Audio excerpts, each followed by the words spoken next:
ഉണ്ടായിട്ടുള്ള വിജയമാണ്. ലീഗില്ലാത്ത പാർലമെന്റ് ഉപ്പില്ലാത്ത കഞ്ഞി പോലെയായിരിക്കുമെന്ന് തെളിയിക്കപ്പെട്ട പാർലമെന്റ്. അതുകൊണ്ട് ഈ രാജ്യത്തെ സംബന്ധിച്ചിടത്തോളം, UDF-ന്റെ പ്രവർത്തകരെ സംബന്ധിച്ചിടത്തോളം, കോൺഗ്രസിന്റെ പ്രവർത്തകരെ സംബന്ധിച്ചിടത്തോളം, മുസ്ലിം ലീഗിന്റെയും മറ്റു ജനാധിപത്യ പ്രസ്ഥാനങ്ങളുടെയും പ്രവർത്തകരെ സംബന്ധിച്ചിടത്തോളം ആഘോഷിക്കപ്പെടേണ്ടതും ആഹ്ലാദിക്കപ്പെടേണ്ടതുമായ വിജയം തന്നെയാണ് സംഭവിച്ചിട്ടുള്ളത്.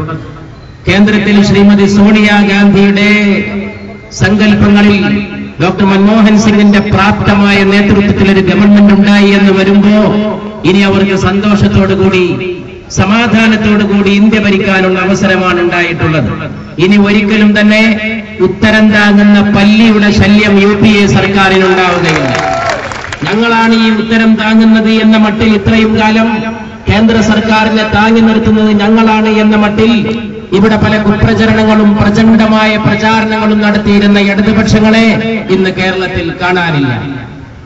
UDF തകർന്നു പോകുമെന്ന് വിചാരിച്ചിരുന്ന ആളുകൾക്ക് ഏറ്റവും നല്ല മറുപടി ജനങ്ങൾ നൽകി. UPA തകരും, കോൺഗ്രസ് തകരുമെന്ന് പറഞ്ഞവർക്ക് ഏറ്റവും നല്ല മറുപടി നൽകി.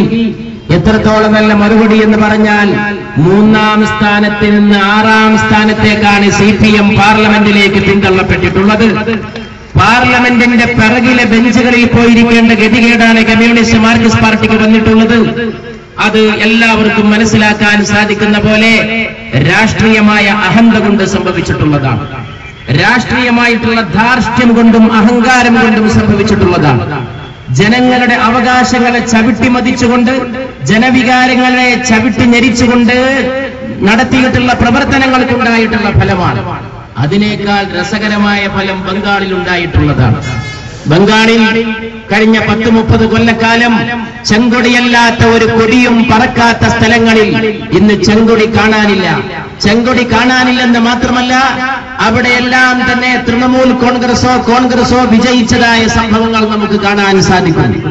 നന്ദിഗ്രാം പോലുള്ള സംഭവങ്ങൾ നന്ദിയല്ല ക്ഷണിച്ചു വരുത്തുന്നത്, നിന്ദയാണ് ക്ഷണിച്ചു വരുത്തുന്നത് എന്ന് ഇന്ത്യയിലെ ഇടത് നേതാക്കന്മാർ വൈകിയെങ്കിലും മനസ്സിലാക്കുന്നത് അവർക്ക് നല്ലതാണ്.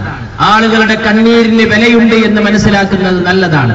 പട്ടികൾ മനുഷ്യന്റെ മൃതദേഹം കൊത്തിവലിക്കുന്ന രംഗങ്ങൾ നന്ദിഗ്രാമിൽ നിന്ന് റിപ്പോർട്ട് ചെയ്യപ്പെട്ടിട്ടുണ്ട്. അത് കണ്ടവരാണ് നമ്മൾ. എന്നാൽ അതൊക്കെ മറച്ചു പിടിച്ചുകൊണ്ട് ഇടതു നേതാക്കന്മാർ ഇവിടെ നടത്തിയിരുന്ന അഹങ്കാര ജടിലമായിട്ടുള്ള ജൽപ്പനങ്ങൾക്ക് ഇന്ത്യൻ ജനത കരുത്തുറ്റ മറുപടി നൽകിയിരിക്കും. കഴിഞ്ഞ 5 കൊല്ലക്കാലം ഏറ്റവും നല്ല ഒരു ഭരണമാണ് UPA സർക്കാർ ഇവിടെ കാഴ്ചവെച്ചത്. സാമ്പത്തിക മാന്ദ്യം വന്നപ്പോഴും ഇന്ത്യ ഒരു വലിയ സാമ്പത്തിക ശക്തിയായി കുതിച്ചു. ആ കുതിപ്പിന് തുടരുകയാണ്. ഏറ്റവും വലിയ ഔന്നത്യങ്ങളിലേക്ക് ഭാരതത്തെ നയിക്കാനുള്ള ശക്തമായ ജനവിധിയാണ് മൻമോഹൻ സിംഗിനെ പോലെയുള്ള പക്വതയുള്ള വിവേകശാലിയായ പ്രത്യുൽപ്പന്നമതിയായ ബഹളമുണ്ടാക്കാത്ത ഒരു പ്രധാനമന്ത്രിക്ക്, ശാന്തനായി പ്രവർത്തിക്കുന്ന, പക്വമായി പ്രവർത്തിക്കുന്ന ഒരു പ്രധാനമന്ത്രിക്ക് ഇന്ത്യൻ ജനത നൽകിയിട്ടുള്ള ജനവിധി. ആ ജനവിധിയുടെ പിൻബലത്തിൽ ഇന്ത്യ മുന്നോട്ട് കുതിക്കുകയാണ്. കേരള സംസ്ഥാനത്തിന് ഏറ്റവും വലിയ പ്രാതിനിധ്യമാണ് ഈ ഗവൺമെന്റിൽ വന്നിട്ടുള്ളത്. ആന്റണിയുടെയും വയലാർ രവിയുടെയും മന്ത്രിസ്ഥാനങ്ങൾക്ക് പുറമെ നമുക്ക് പ്രഗത്ഭരായ സഹമന്ത്രിമാരും ഇവിടെ ഉണ്ടായിരിക്കുകയാണ്. പ്രധാനപ്പെട്ട ആഭ്യന്തര വകുപ്പ്, വളരെ പ്രധാനപ്പെട്ട കൃഷി തുടങ്ങിയ നിരവധി വകുപ്പുകളിൽ നമ്മുടെ ഡിഫൻസ്, രാജ്യരക്ഷ പോലുള്ള ക്യാബിനറ്റ് വകുപ്പുകൾക്ക്, പ്രവാസികാര്യം പോലുള്ള ക്യാബിനറ്റ് വകുപ്പുകൾക്ക് ശേഷം ഇവിടെ ഉണ്ടായി കഴിഞ്ഞിരിക്കുകയാണ്. ഇവിടെ കുറെ കാലമായിട്ട് കേരളം റെയിൽവേയിൽ അവഗണിക്കപ്പെട്ടു എന്ന് നമുക്കറിയാം.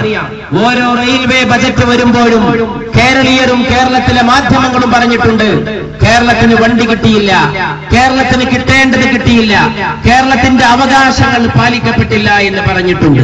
മുരടിച്ച് കിടക്കുന്ന റെയിൽവേ വികസനത്തിന്റെ മുരടിപ്പ് മാറ്റി ഓടുന്ന വണ്ടിക്കൊരു പച്ചക്കൊടി കാട്ടാനാണ് ഈ അഹമ്മദ് സാഹിബ് ഇന്ത്യ രാജ്യത്തിന്റെ റെയിൽവേ മന്ത്രിയായിട്ട് ചാർജ് എടുത്തിട്ടുള്ളത്. അത് തീർച്ചയായും കേരളത്തിന്റെ റെയിൽവേ വികസനത്തിൽ ഒരുപാട് പുരോഗതി കൊണ്ടുവരും എന്നാണ് നമ്മൾ എല്ലാവരും ആശിക്കുന്നത്. കേരളത്തിന് ഇത്രയും കാലം കിട്ടാതെ പോയ നീതി ലഭിക്കാൻ അദ്ദേഹത്തിന്റെ പ്രവർത്തനങ്ങളിലൂടെ സാധിക്കുമെന്ന പ്രത്യാശയാണ് രാജ്യത്തങ്ങോളം ഇങ്ങോളമുള്ള ജനങ്ങൾക്കുള്ളത്. UDF ഒരു ഉരുക്കുകോട്ടയാണ്. ഞാൻ എന്റെ വാക്കുകൾ ദീർഘിപ്പിക്കുന്നില്ല. ഇത് ദീർഘമായി സംസാരിക്കേണ്ട അവസരമാണ് എന്ന് ഞാൻ വിശ്വസിക്കുന്നുമില്ല. ഞങ്ങളുടെയൊക്കെ സംസാരങ്ങളെക്കാൾ വലുത് നിങ്ങളുടെ ആവേശമാണ്. നിങ്ങളുടെ നെറ്റത്തെഴുതി വെച്ചിട്ടുള്ള ഏറ്റവും വലിയ വിജയത്തിന്റെ ചിഹ്നമാണ്, അടയാളമാണ്.